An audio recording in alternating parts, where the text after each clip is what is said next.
শেষে দুইটা কথা বলবো, দুইটা ফিতনা নিয়ে, দুইটা বিশৃঙ্খলা নিয়ে। কারা উম্মার সাথে, মুসলিম উম্মার সাথে ধোঁকাবাজি প্রতারণা করতেছে সেই বিষয়ে আমি কথা বলবো।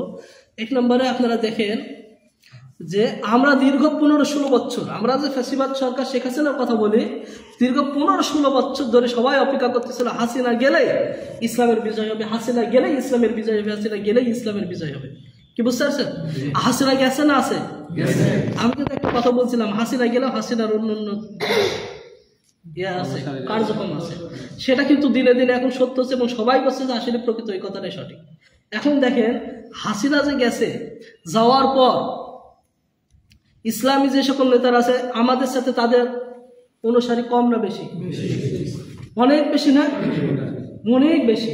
এবার আমরা যদি দেখি যে বৃহত্তর যে সংগঠন জামাত ইসলাম প্রথম কাতারে আসবে, কারণ তারা এখন শাসন ব্যবস্থা যাওয়ার একটা বিশাল স্বপ্ন দেখতেছে।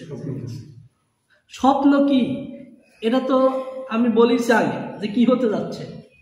আগামী দিনে তো নির্বাচন নাই, আল্লাহ তাআলা চায় তো নির্ধারণ হবে। এটা আমার এক কথা না, এটা কাজী ইব্রাহিম সাহেব বলতেছে, হাদিসেরও কথা। যদিও তারা করে থাকে তাও সামনে এরা বেশি দিন টিকতে পারবে না, কারণ তাদেরকে টিকতে দিবে না। তাহলে এখন মূল যে বিষয়টা দেখেন যে এই জামাত ইসলাম একটা নাশিদ বের করেছিল, জানেন? কোনো একদিন দেশের আকাশে কালেমার পতাকা দুলবে, এটা জানেন তো? অনেক পুরাতন নাশিদ না? দীর্ঘ 16 বছর 15 বছর ধরে এই নাশিদটা আমরা অন্তরে বহন করে আসলাম। এবার যখন 15 বছর পরে এই সুযোগটা আসলো, জামাত ইসলামীর সমাবেশের বিভিন্ন জায়গায় সমাবেশ সম্মেলনের সুযোগ আসলো, তখন জামাত ইসলামের আমির ডক্টর শফিকুর রহমান ঘোষণা দিল সমাবেশে আসতে হলে দুইটা পতাকা আসবে, একটা হচ্ছে জামাত ইসলামের জাতীয় পতাকা, দলীয় পতাকা, আর একটা হচ্ছে বাংলাদেশের জাতীয় পতাকা। জাতীয় পতাকাকে উড্ডীন করার জন্য তারা আপ্রাণ চেষ্টা করেছে, দলীয় পতাকাকে উড্ডীন করার জন্য আপ্রাণ চেষ্টা করতেছে, আর কালেমার পতাকাকে ভুলুণ্ঠিত করে রাখছে।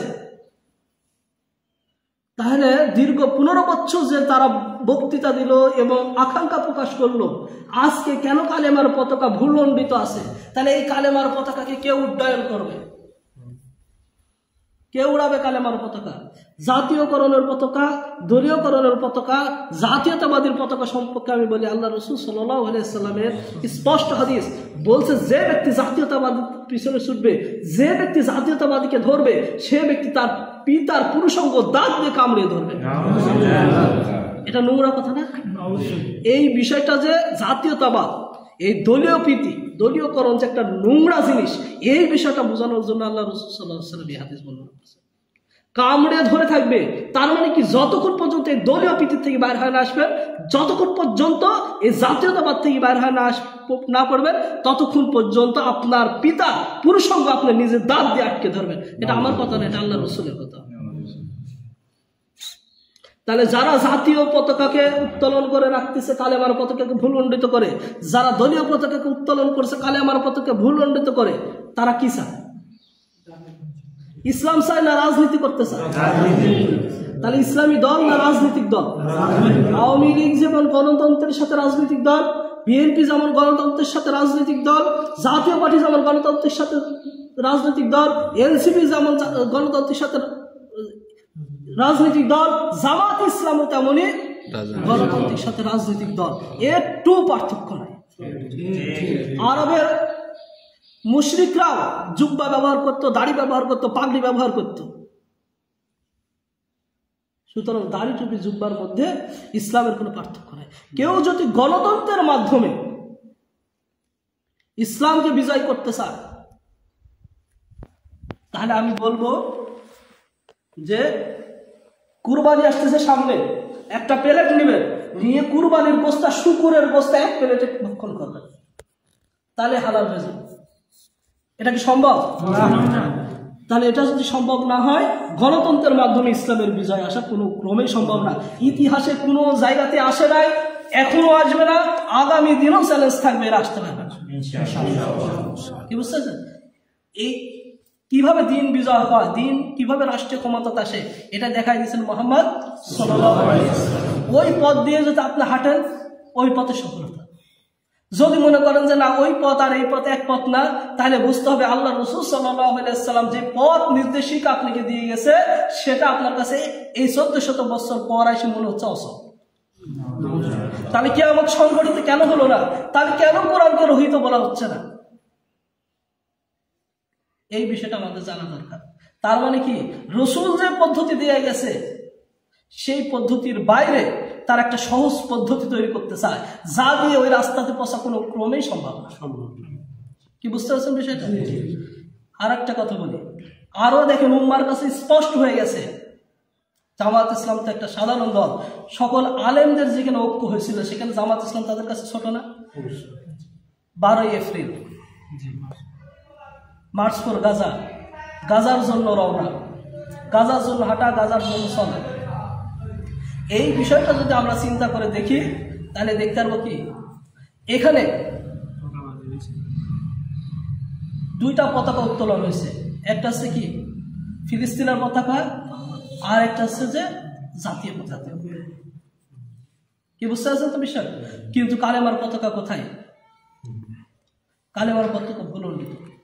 গেরুয়া পতাকা চলেছে যারা হিন্দুত্ববাদের কঠোরপন্থী হিন্দুরা, যে গেরুয়া পতাকা উত্তোলন করে মানুষকে হত্যা করেছে, মুসলিমদের ঘর বাড়ি জ্বালাও পোড়াও করতেছে, মুসলিম বোনদেরকে ধর্ষণ করতেছে, মুসলিমদের ঘর বাড়িতে আগুন ধরা দিচ্ছে, সেই গেরুয়া পতাকাই বাংলাদেশে উল্টো।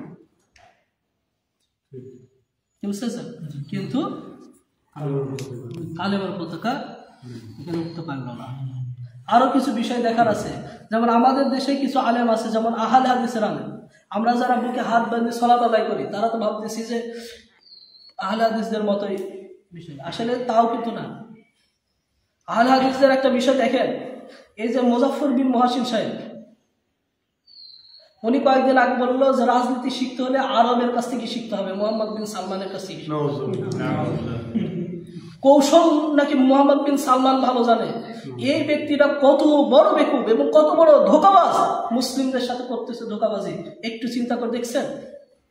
আরবের সাথে যদি রাজনীতি শিখতে হয় তাহলে কি এই রাজনীতি শিখবো যে আমরা জালসার স্টেজে ওই নর্তকী নিয়ে এসে নৃত্য গান দেব? এটা কোন ধরনের? অন্যান্য রাষ্ট্র যদিও এটা করে কৌশলের কারণে, আরবের এটা করা কখনোই সমস্যা না। কারণ সে হচ্ছে কি, প্রত্যেকটা রাষ্ট্রের হচ্ছে মাথা, প্রত্যেকটা মুসলিম রাষ্ট্রের হচ্ছে কি মাথা, সেখানে মুসলিমদের দুর্বলতা আছে মক্কা মদিনা, ওই জায়গা থেকে কখনো এই সকল কৌশল চলে না। ওখান থেকে রাজনীতি শিকার জন্য তাহলে কি আরো আমেরিকা যা চাচ্ছে, কত ডলার চাচ্ছে? 500, তার সাথে বেশি $600 দিয়ে আসছে, 600 বিলিয়ন দিয়ে আসছে। এটা কি? এই সম্পদটা কার? মুসলিমদের সম্পদ। কাকে দেওয়া হচ্ছে? ইহুদি খ্রিস্টানদের দেওয়া হচ্ছে। এই খ্রিস্টান ব্যবহার করতেছে, ইসরায়েলে দিচ্ছে, এই ইসরায়েল গাজাকে মারতেছে মুসলিমদেরকে। আর একটা কথা বলছেন যে হামাসের বিরুদ্ধে তারা কথা বলেছে। আমি বলতেছিলাম যে হামাসের জন্যই আমরা সবকিছু করবো, আসলে তা না।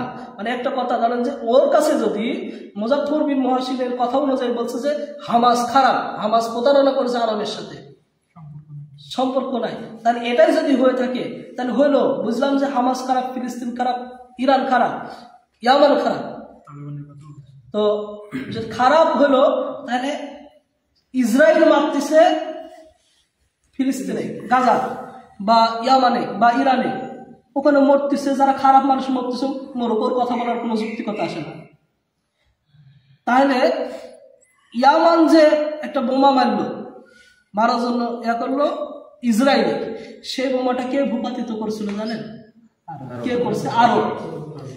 যদি 10টা ইহুদি মরত, এই মৃত্যুটা লাভ ছিল তাদের, মুসলিমদের লাভ ছিল। যদি আরবের শাসক কিন্তু মুসলিমই হয়ে থাকে তাহলে অন্তত হামাসক মারতেছে যেমন বাধা দিচ্ছে না, ইসরায়েলকে মারার সময় তার বাধা দেওয়ার যুক্তিকতা ছিল না। কিন্তু সে নাকি কি করছে? হামাসের পক্ষে আসে নাই, ইরানের পক্ষে আসে নাই, ইয়ামানের পক্ষে আসে নাই, ঠিক আছে, কিন্তু সে কিন্তু প্রকাশ্যে ইসরায়েলের পক্ষে গেছে। তার মানে যে যে জাতির অনুকরণ করে সে জাতির অন্তর্ভুক্ত।